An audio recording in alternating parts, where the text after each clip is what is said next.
오늘은 종말 심판 때 우리의 모습을 말씀을 통하여 보고자 합니다.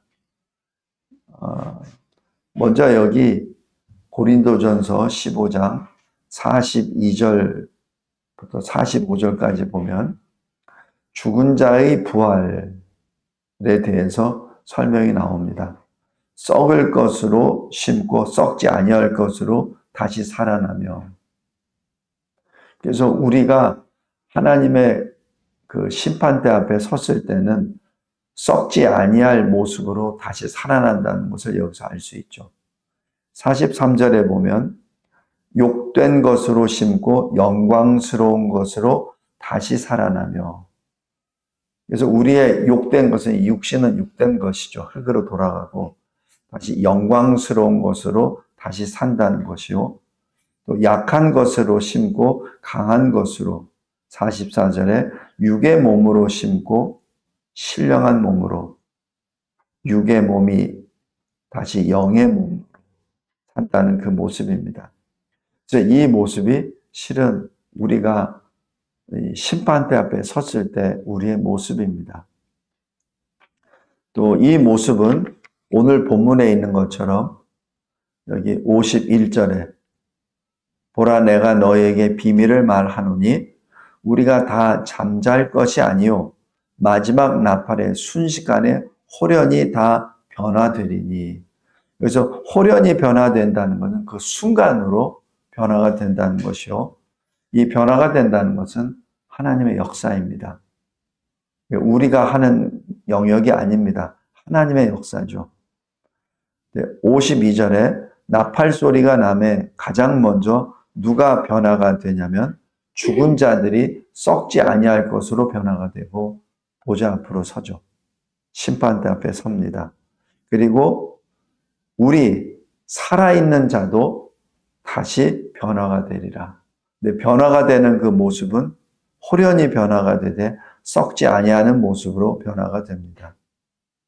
그래서 더 이상 54절에 이제는 사망은 없습니다.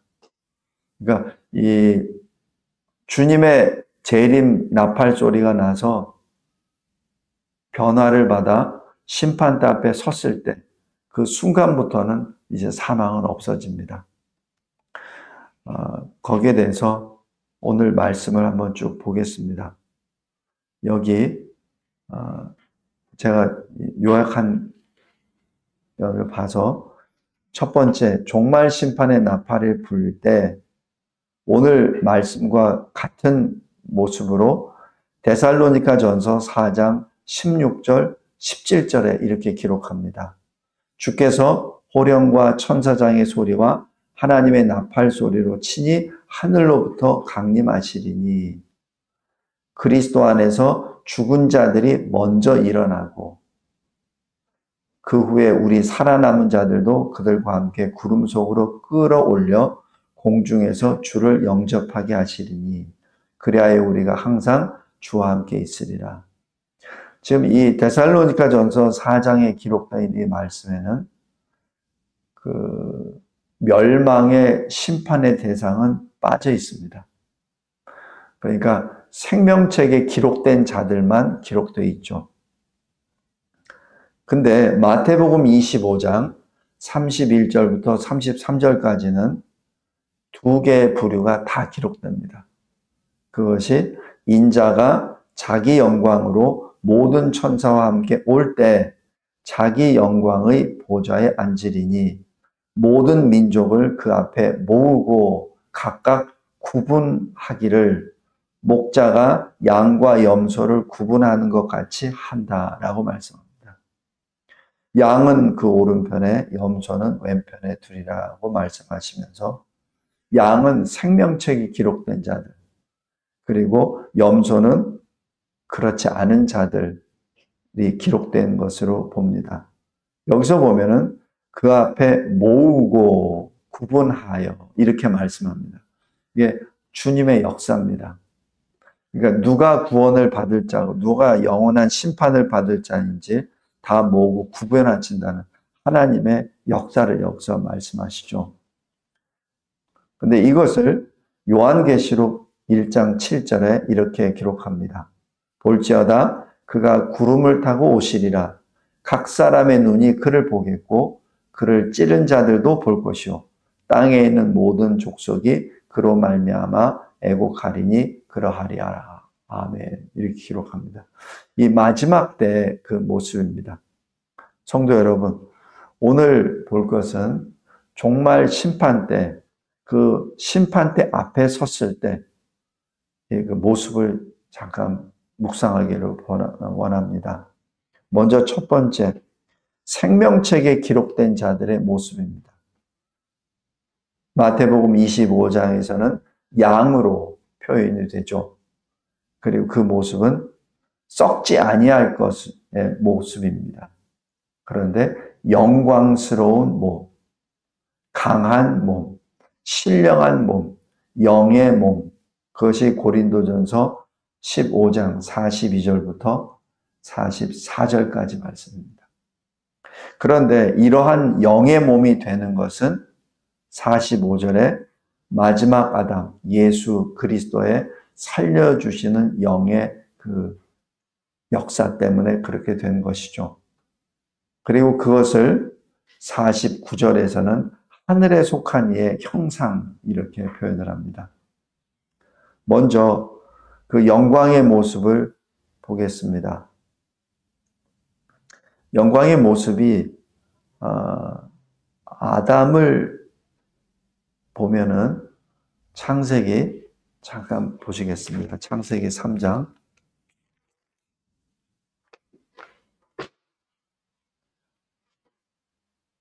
7절에 보면 선과 악을 알리는 나무 열매를 먹고 난 다음에 그들의 눈이 밝아져 자기들이 벗은 줄을 알고 무화과 나무 잎을 엮어 치마로 삼았더라 라고 말씀합니다. 여기서 눈이 밝아졌다고 하는 그것을 다시 한번 묵상해 보면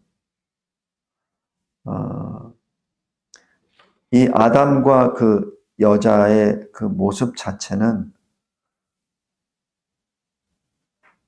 선악과를 먹기 전에는 벗은 줄을 몰랐다는 얘기는 그 눈이 꺼풀이 감겼다는 것이 아니라 아담과 여자의 모습은 영광의 모습입니다. 그래서 이 심판대 앞에 섰을 때 그 영광의 모습으로 변화된다는 그 모습의 원형이라고 볼 수 있죠. 근데 영광의 모습이기 때문에 그 영광이 지워져 나가버립니다. 영광이 없어져 버리고 나니까 몸이 보인다는 얘기죠. 그 전만 하더라도 볼 수 없었다는 얘기입니다. 그것이 바로 이 타락 전의 첫사람의 모습입니다. 타락 전의 모습은 하나님이 직접 만드셨잖아요. 2절 7절에 보면 여호와 하나님이 땅의 흙으로 사람을 지으시고 생기를 그 코에 불어넣으시니 사람이 생명이 되니라 라고 기록합니다. 다시 해서 하나님이 지으신 것, 하나님이 어떤 하나님이십니까? 거룩 영광의 하나님이시죠. 그 영광의 하나님이 지으신 첫사람 아담의 모습은 영광의 모습입니다. 왜냐하면 우리가 산이나 하늘을 바라보았을 때 누가 지으셨을까 했을 때 그 하나님의 영광이 나타난다고 표현을 합니다. 마찬가지입니다. 흙으로 아담을 지으시고 생기를 그 코에 불어넣어 주시고 여기서 생기를 그 코에 넣어 주셨다는 것이 성령을 넣어 주셨다는 것이죠. 그랬을 때 첫사람의 모습은 영광의 모습입니다. 그 영광의 모습이 죄를 범함으로 말미암아 그 영광의 모습이 사라져 버렸다는 것이죠. 사라져 버렸기에 수치의 모습으로 됐다는 그 사실입니다. 다시 여기 요약한 것을 보면 하나님께서 영광의 모습을 만드셨는데 그 영광을 잃어버렸죠. 그 영광을 주님이 회복하시는 과정이 요한복음 13장 31절에 기록합니다. 가룟 유다가 나가죠. 가룟 유다가 예수를 팔기 위해 나갑니다. 그때 예수께서 말씀하십니다. 유다가 나간 다음에 말씀하십니다. 가룟 유다는 그 말씀을 들을 자격이 없죠. 그래서 가룟 유다가 나간 후에 예수께서 지금 인자가 영광을 받았고, 바로 이 영광은 바로 첫사람 아담이 잃어버렸던 그 영광을 회복시키는 하나님의 영광이죠. 하나님도 인자로 말미암아 영광을 받으셨도다라고 기록합니다. 이 영광이 나중에 제자들이 십자가 죽으심을 의미한다는 것을 깨닫게 되죠. 이 영광은 언제 조금씩 이것이 회복이 되냐면 창세기 4장 26절에 가인이 동생 아벨을 죽이고 또 가인도 여호와 앞을 떠나고, 그래서 하나님이 아담과 하와에게 은혜를 베풀어 주셔서 셋을 낳고 셋도 아들을 낳고 그 이름이 에노스가 되었죠. 에노스 시대에 사람들이 비로소 여호와의 이름을 불렀다라고 하는 것이 하나님의 영광을 찬송했다, 경배했다, 예배 드렸다는 것이죠. 그래서 그 슬픔의 역사가 터닝 포인트가 바로 창세기 4장 26절입니다. 하나님의 영광이 선포되는 예배를, 공적 예배를 드렸다는 것이죠. 창세기 5장 24절에 에녹이 하나님과 동행하더니 하나님이 그를 데려가심으로 이렇게 기록하죠. 히브리서 11장에서는 죽음을 보지 않고 이렇게 기록합니다. 다시 얘기해서 에녹이 하나님과 동행하셨다는 얘기는 근본적으로 하나님을 기쁘시게 하는 자라는 증거를 받았다는 얘기요. 세상적으로는 엄청난 박해와 그리고 고난을 받지만 하나님의 눈에 봐서는 바로 하나님의 영광을 나타냈다는 것을 말하죠. 그래서 하나님과 동행했다는 얘기는 하나님의 영광을 나타냈다는 것이요. 그 영광의 모습이 바로 에녹이요. 그 에녹은 죽음을 보지 아니하고 하나님이 데려가십니다. 그리고 출애굽 34장 5절 6절에 이렇게 기록합니다. 33장 18절에 모세가 여호와 하나님께 주의 영광을 보여주시옵소서라고 기도했죠.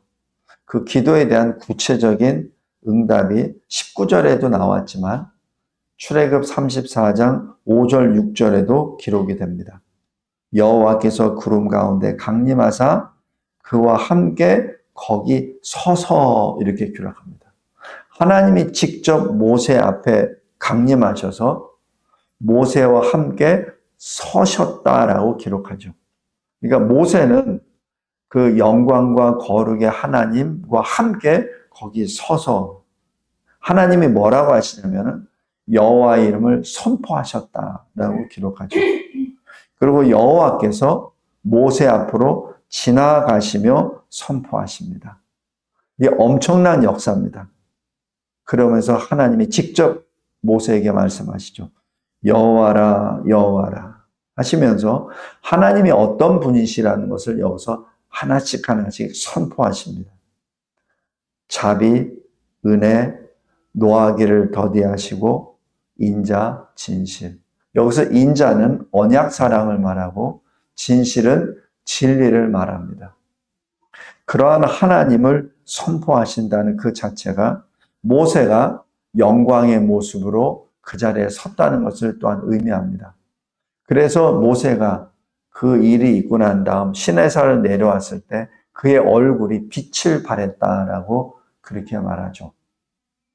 그래서 모세가 이스라엘 백성들에게 하나님의 말씀을 전할 때는 그 영광의 모습 그대로 보여주면서 선포합니다. 그리고 그 말씀이 선포가 끝난 다음에 수건을 가리죠. 그리고 다시 주님께로 가서는 수건을 내려놓습니다. 바로 그것이 하나님의 영광의 역사임을 여기서 알 수 있죠. 우리가 잘 아듯이 누가복음 9장 29절 30절에 예수께서 변화산에서 기도하실새 용모가 변화되고 그 옷이 휘어져 광채가 나더라는 얘기, 바로 예수님의 본 모습, 영광의 모습을 계시하신다는 것이죠. 근데 그때 모세와 엘리야도 나타납니다. 이 모세와 엘리야도 마찬가지 영광의 모습으로 오게 되죠. 그래서 그 예수, 엘리야, 모세가 영광의 모습으로 말하고 있는 그 모습을 보고 사실 베드로는 무슨 말을 해야 될지 모를 정도로 그렇게 변하게 되죠. 그 다음에 사도행전 7장 54절부터 56절까지 스데반이 예수 그리스도를 선포하고 이스라엘 백성들의 그 죄악상을 낱낱이 선포했을 때 그때 이스라엘 백성들이 이 말을 듣고 마음에 찔려 그를 향하여 이를 갈거늘. 그러나 스데반은 그때 주님을 만납니다. 성령이 충만하여 하늘을 우러러 주목하여 하나님의 영광과 그리고 예수께서 하나님 우편에 서신 것을 보시죠. 이 자체가 하나님의 영광입니다. 동일한 시간과 공간 속에 하나님께서 계시하시죠. 그러나 그 계시의 영광을 바라보는 사람은 스데반 혼자입니다. 이것을 어떻게 알았습니까? 스데반이 외치니까 이걸 알게 되었죠.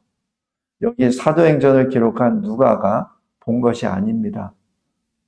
사울, 당시 바울 되기 전 사울이 본 것도 아니에요. 그냥 이 스데반의 선포로 인하여 하나님의 영광을 보게 된 것이죠. 성도 여러분, 바로 이 영광의 모습이 우리가 심판대 앞에 섰을 때 생명책에 기록된 저와 여러분의 모습이라고 여기서 계시가 됩니다. 그리고 여기 뒷장에 보면은 이 영광의 모습에 대해서 옷으로 표현을 한 경우가 있습니다. 예수님이 마태복음 22장 11절에 이렇게 기록합니다.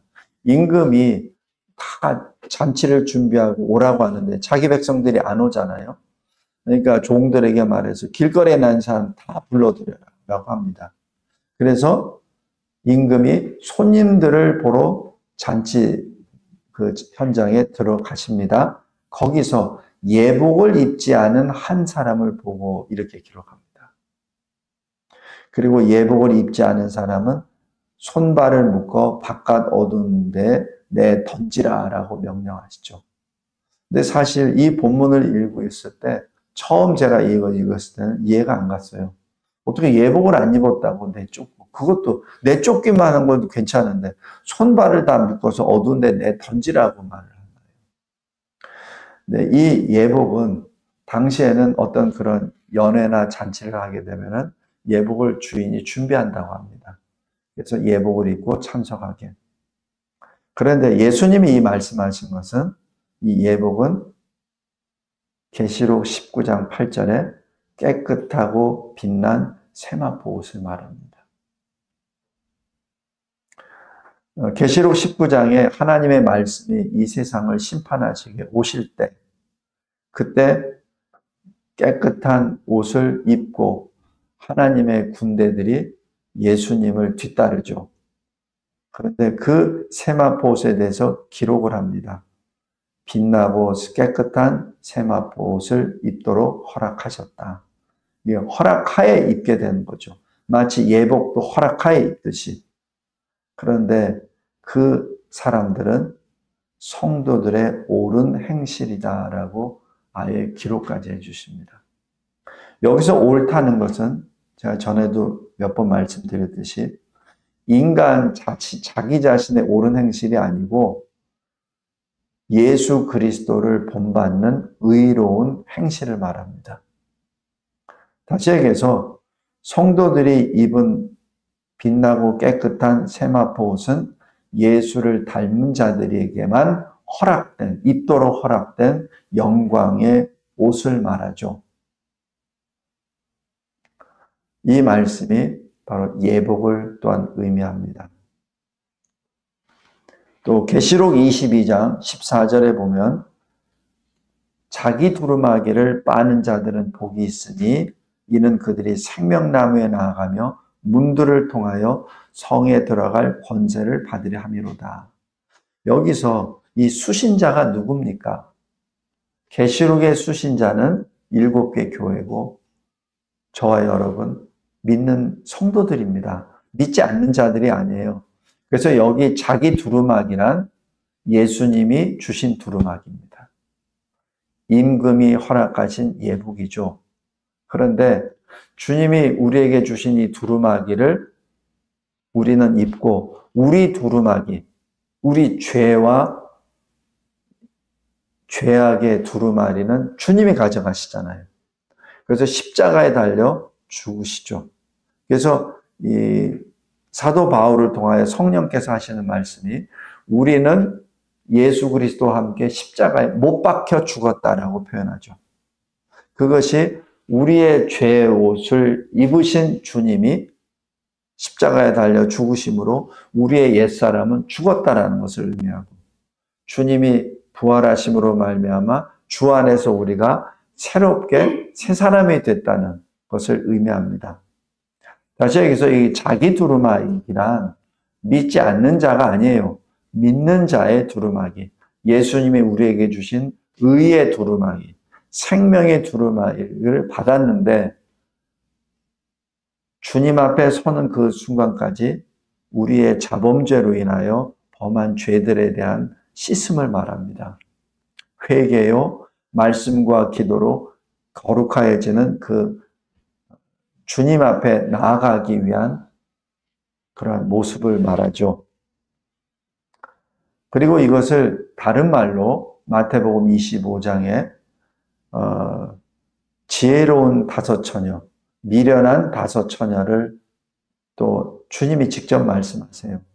근데 두 그룹 다 등은 가지고 있어요. 그런데 미련한 처녀 5은 기름이 없죠. 그러나 지혜로운 처녀 5에게는 기름이 있습니다. 바로 그 기름이 성도들의 옳은 행실, 주님을 본받는 행실, 또 다른 말로 성령의 충만함을 의미합니다. 성도 여러분, 여기 고린도전서 15장에 주님의 심판대 앞에 섰을 때 우리의 모습들을 다시 한번 잘 묵상하시기 바랍니다.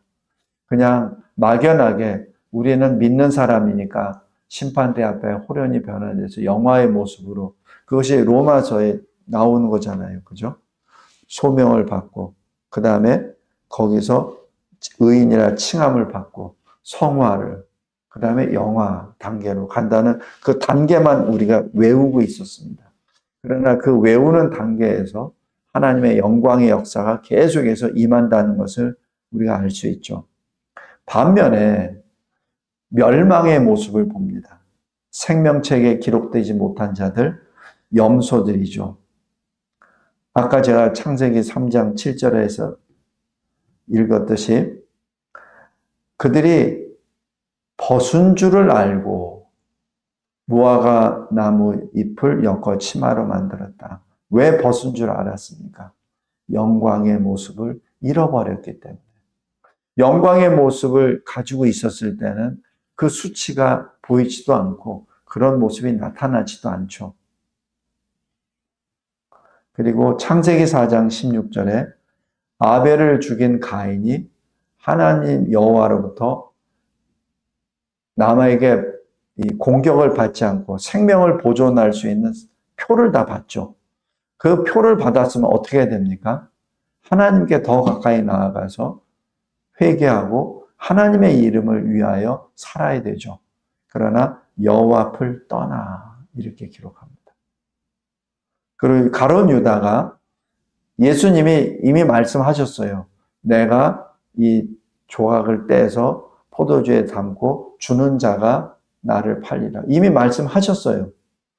그리고 가룟 유다에게 행하라라고 하시죠. 그 행하라는 얘기는 그냥 가서 나 팔아 그런 뜻이 아니라 회개하라는 뜻입니다. 그런데 가룟 유다는 그 조각을 받고 나갑니다. 그리고 밤이 되죠. 그것이 멸망의 모습입니다. 멸망의 모습, 죽지 않습니다. 썩지 않습니다. 그러나 어둠의 모습이죠. 밤의 모습이고 하나님을 떠난 모습이요, 영광을 잃어버린 썩지 아니하는 그 모습입니다.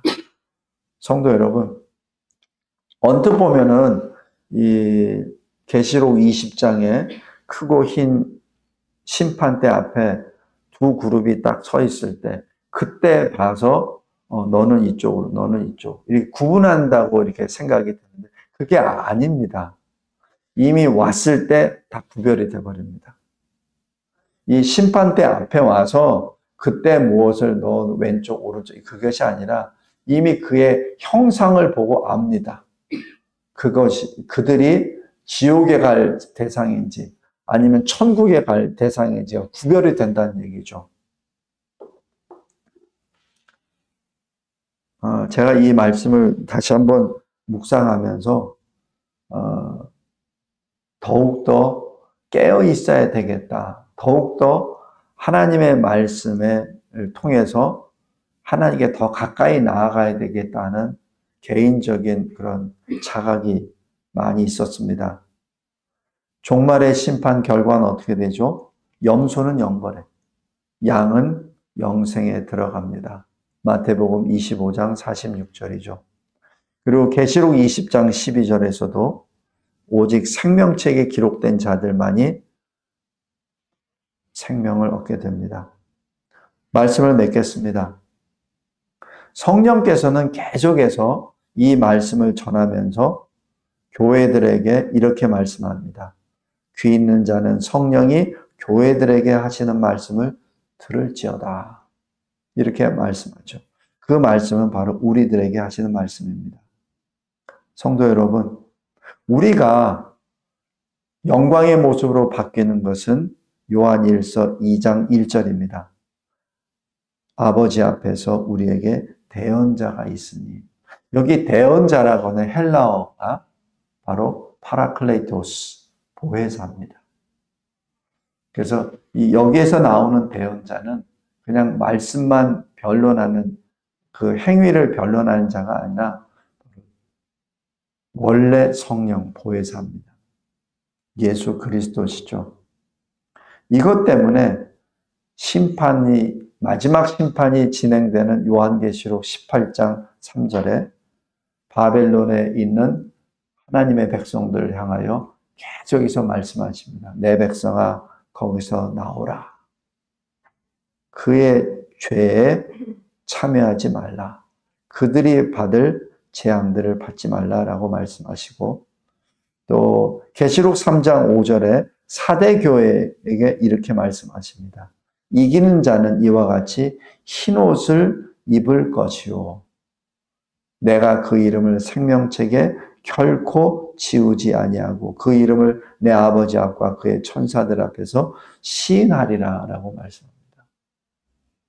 성도 여러분, 왜 이런 그 고린도전서 15장의 이 말씀을 우리에게 주셨습니까? 왜 이걸 주셨습니까? 그것이 여기 58절입니다. 내 사랑하는 형제들아, 그러므로 견실하라. 흔들리지 말라. 항상 주의 일에 더욱 힘쓰라. 너희 수고가 주 안에서 결코 헛되지 않는다. 성도 여러분, 우리가 이 마지막 때를 살면서 그럼 우리는 어떻게 살아야 됩니까? 라고 하는 답이 여기에 나와 있습니다. 우리가 어떤 모습으로 크고 흰 보좌 앞에 설 것인지, 그리고 우리의 모습은 어떤 모습인지 그것을 잘 보시기 바랍니다. 이 마지막 때 참으로 이런 말 하는 사람, 저런 말 하는 사람들 너무나 말이 많아요. 그래서 종말 심판 때 모습을 보면서 우리가 어떻게 살아야 되는지 다시 한번 우리의 나아갈 방향을 다시 한번 확인하고, 이 주님 앞에 흔들리지 아니하는 믿음으로 굳건하게 서서 주님 앞에 기쁨이 찬송이 되는 저와 여러분이 되시기를 주 예수 그리스도의 이름으로 기도합니다. 감사하고 감사합니다. 오늘 말씀을 통하여 주님이 저희들에게 계시하신 그 분량대로 또 저희들이 깨달을 수 있는 능력대로 믿음의 분량대로 계시를 받고 우리가 이 시대에 어떻게 살아야 되는지 알려주시는 애 진심으로 감사합니다. 우리가 천국 찬송을 많이 부릅니다. 그 천국 찬송에서 우리의 영광의 모습을 잠시 묵상케 하여 주심에 감사하고 그 영광의 모습을 늘 소망하며 주님의 이름을 찬송하는 이 시대 에녹처럼 이 시대 엘리야처럼 죽음을 보지 아니하고 주님께서 데려가셨던 그 영광의 옷을 우리에게도 입혀주심을 감사합니다. 주님 감사합니다. 감사합니다. 주님 예수 그리스도의 이름으로 기도드리옵나이다. 아멘.